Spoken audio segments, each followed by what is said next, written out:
বজ্রপাত। বজ্রপাত এই নামটি শুনলেই এমন মানুষ পাওয়া যাবে না। বজ্রপাত নামটির সাথে সবাই পরিচিত। বর্ষাকাল এলে যেন বজ্রপাতের মেলা পড়ে যায়।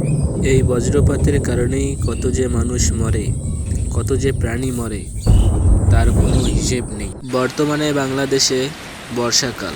বাংলাদেশ আবহাওয়া অধিদপ্তরের হিসাব মতে বছরে প্রায় ৩০০ জন বজ্রপাতে প্রাণ হারায়। মনে তো প্রশ্ন জাগে, এই বজ্রপাত কীভাবে হয়? এই বজ্রপাতে মানুষ কীভাবে মরে? কী করলে এই বজ্রপাত থেকে বাঁচা যাবে? আসুন জেনে নেই। মেঘের মধ্যে বৈদ্যুতিক চার্জ সৃষ্টি হলে বজ্রপাতের সৃষ্টি হয়। কার্ডলির মধ্যে ধনাত্মক এবং ঋণাত্মক চার্জের প্রতিকরণের কারণে চার্জের এই বিল্ট আপ হয়। ঋণাত্মক চার্জ ভূমিতে আকৃষ্ট হয় যখন ধনাত্মক চার্জ মেঘের শীর্ষে আকৃষ্ট হয়। যখন মেঘ এবং ভূমির মধ্যে চার্জের পার্থক্য, তখন একটি বজ্রপাত সৃষ্টি হয়।